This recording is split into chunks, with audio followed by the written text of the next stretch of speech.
Vous avez l'impression de ne pas pouvoir assumer vos émotions, votre sensibilité, votre vulnérabilité.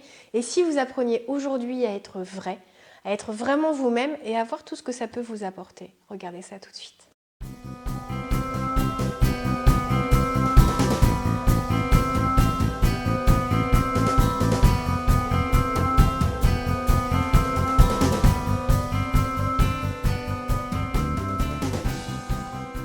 Bonjour à tous, c'est Valérie Sauvage du site challengeyourself.fr. Aujourd'hui, une vidéo qui va peut-être faire bouger les choses dans votre esprit, au sens où on a tendance toujours à feindre un caractère, un tempérament, une force pour paraître plus solide, plus fiable, plus digne de confiance, pour être aimé, pour être accepté et pour finalement éviter toutes ces souffrances liées au rejet, liées à l'abandon, liées à ce jugement de l'autre qui peut faire si mal quand on n'arrive pas à accepter la critique, ou quand ça nous affecte tellement que finalement ça nous rend profondément malheureux et que ça nuit aussi bien à notre estime de soi, à notre image, qu'à notre confiance en soi. Si vous vous retrouvez finalement dans ce descriptif pas très positif parce qu'il rend très malheureux, eh bien n'hésitez surtout pas à vous dire que vous pouvez changer les choses. Vous avez ce pouvoir, vous avez ce moyen, ces techniques qui existent, qui permettent finalement d'apprendre à être soi-même, à se libérer de la timidité, à développer sa confiance en soi, et ça c'est extrêmement positif et précieux dans une vie. Je suis coach de vie. Si vous ne me connaissez pas et que vous découvrez la chaîne, n'hésitez surtout pas à vous y abonner puisque je vais vous donner plein de conseils, c'est gratuit de vous abonner. Ça vous permet de retrouver plus facilement les vidéos et si vous voulez être informé des nouvelles vidéos qui sortent, eh bien vous cliquez sur la petite flèche, la petite cloche en fait, qui vous permet de recevoir une notification. C'est 2 fois par semaine que je vous offre des vidéos, donc vous ne serez pas inondé. Quelque chose d'important, c'est de se dire que le coaching de vie fait des miracles pour vous aider à travailler tous les ingrédients qui vous permettent de reprendre votre vie en main. Alors ça peut être justement un facteur lié à votre tempérament, à votre automatisme de réaction. Vous pouvez avoir du mal à gérer votre stress, à gérer vos émotions, à gérer le conflit. Vous pouvez très bien fuir ce genre de relations conflictuelles et ne pas avancer ou vous dire que ça peut vous limiter sur l'atteinte de vos objectifs, que vous ne mènerez pas à cause de votre timidité ou de votre manque de confiance, eh bien la vie de vos rêves et c'est dommage.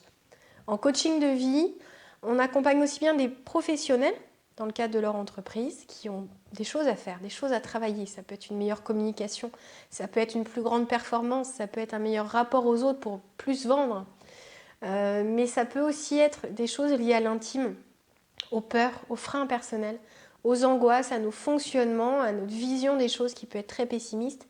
Et toutes ces choses-là, forcément, je les travaille également avec des particuliers qui ont envie de faire bouger les choses. Il faut savoir que le fait d'être vrai, c'est quelque chose de rare. Parce qu'on a l'impression qu'on ne peut pas être vrai. Qu'il faut forcément coller un modèle, que quand on est au travail, on doit laisser notre personnalité à la maison pour surtout ne pas paraître faible, ne pas paraître médiocre en termes de performance professionnelle, c'est mieux. Ne pas paraître atteint quand on reçoit une critique ou quand quelqu'un n'approuve pas un de nos dossiers sur lequel vraiment on s'est investi. Il faut toujours montrer une émotion qui ne correspond pas à la vraie ou alors la cacher complètement. Et finalement, ça détruit à petit feu bien cette flamme, cette identité qui est au fond de vous et qui aimerait sortir. Donc il y a des gens qui la font sortir sans souci, qui sont eux à la maison, au travail, à la boulangerie, partout, tout le temps. Ça peut faire rêver certains, ça peut gêner d'autres personnes. Des fois, le fait de trop montrer qui on est, ça peut être assez inapproprié à certains moments. En tout cas, il y a un juste milieu et être vrai, ça permet en plus d'obtenir des résultats à titre perso et professionnel vraiment intéressants. Alors, par exemple, il faut savoir que l'authenticité dans une relation, c'est quelque chose qu'on va rechercher. Si vous voyez que la personne face à vous va toujours être de votre avis, va toujours dire oui à tout, et puis votre mari va avoir la même discussion avec cette personne en ayant un point de vue différent, il va vous dire ah bah oui, un tel pense comme moi, vous allez vous dire non mais c'est pas possible. J'ai donné un point de vue complètement différent et il m'a dit qu'il pensait comme moi. Vous allez vous rendre compte que la personne n'est pas vraie. Et du coup, vous n'aurez plus envie d'avoir ce type de discussion. Vous n'allez pas prendre cette personne pour une personnalité fiable, en qui vous pouvez avoir confiance. Donc vous voyez qu'il y a tout un intérêt à être vrai, à dire vraiment ce qu'on pense, Alors je ne veux pas dire qu'il faut toujours dire la vérité. Allez regarder d'ailleurs cette vidéo qui pose cette question, peut-on ou faut-il toujours dire la vérité? Je pense que ça vous intéressera. Donc oui, c'est bien d'être vrai, d'être honnête, d'être transparent, mais toujours dire la vérité, non, ça n'est pas possible. Vous pouvez blesser les gens, vous pouvez nuire et détruire vos relations à une vitesse incroyable. Il faut l'art et la manière, il faut savoir quand c'est approprié, il faut savoir ce qui est important, il faut respecter vos valeurs, vous respecter vous-même, mais aussi respecter l'autre. Donc, on ne peut pas toujours dire la vérité, on ne peut pas toujours être vrai, mais essayer de l'être plus, de l'être avec les personnes qui comptent, qui sont importantes. Si vous n'êtes pas vrai avec votre conjoint, avec qui est-ce que vous allez l'être?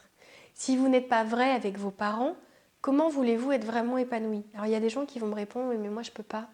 Mes parents ont des attentes ou sont très rigides, ou je peux pas leur avouer certaines choses parce que ça leur ferait du mal, parce que ça créerait un conflit, je les perdrais. Oui et non, vous allez créer une tension, ils peuvent sentir des choses. Allez-y peut-être à pas de loup, mais par contre, allez-y. Faites-le, osez être vous-même, puisque finalement être dans le mensonge toute sa vie, c'est vraiment pas une vie. Donc ne vous cachez pas derrière un masque, derrière une personnalité, derrière des goûts, des passions qui ne sont pas les vôtres, histoire de répondre aux attentes de quelqu'un, de votre famille, de votre conjoint, de votre patron. Au travail, vous êtes payé pour une mission. Vous n'êtes pas payé pour une personnalité.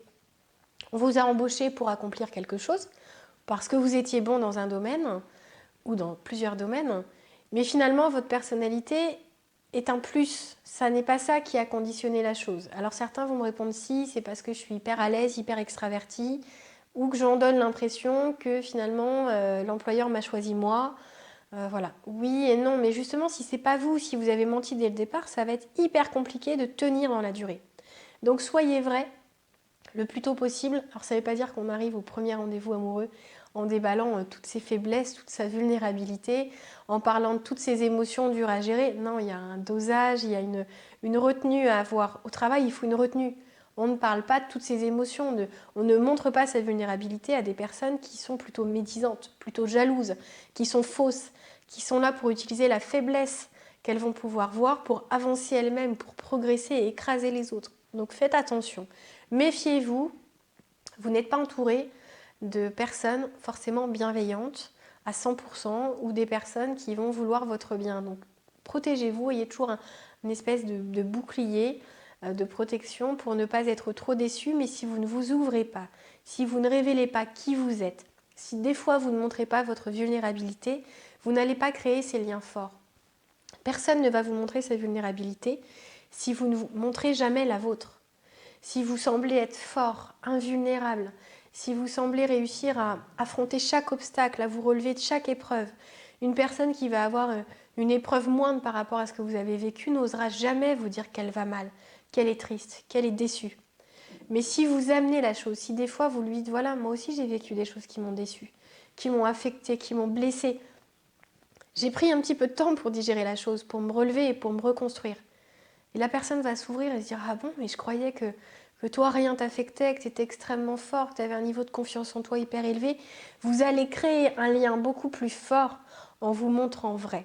C'est précieux, ça révèle une authenticité qui est rare, qui sera appréciée, qui ne se donne pas à tout le monde, je vous l'ai dit, méfiez-vous quand même de certaines personnes. Ne dites pas tout, dites-le quand c'est utile. Utile parce que l'autre ne va pas bien, parce que l'autre manque de confiance et que votre expérience peut lui apporter quelque chose, peut la rassurer. Mais ne vous dévoilez pas devant le facteur en expliquant que vous êtes triste quand on vous dit telle chose, ça ne sert à rien. Soyez juste, soyez vrai, soyez vous-même, vivez la vie de vos rêves. Si vous êtes perdu, que vous ne savez pas par quelle boule prendre ou comment retrouver une relation qui est passée au conflictuel, dans laquelle vous avez pu mentir, qui c'est vraiment compliqué, ou si vous-même, vous n'arrivez pas à assumer vos émotions, à gérer votre stress, à regagner une certaine confiance, à remonter en termes d'image de soi et d'estime de soi, n'hésitez surtout pas à me contacter. C'est mon rôle, c'est mon projet, c'est mon envie d'aider un maximum de personnes à aller bien, à être heureuses, parce que les méthodes existent, parce que les exemples, les expériences des autres vont vous aider à avancer beaucoup plus vite, d'aller beaucoup plus loin. Ne passez pas à côté de ça. N'hésitez pas à passer par le biais du site challengeyourself.fr à me contacter pour du coaching individuel, par téléphone ou au cabinet à Rennes. Vous allez voir, ça va faire des miracles. À très bientôt, c'était Valérie Sauvage du site challengeyourself.fr.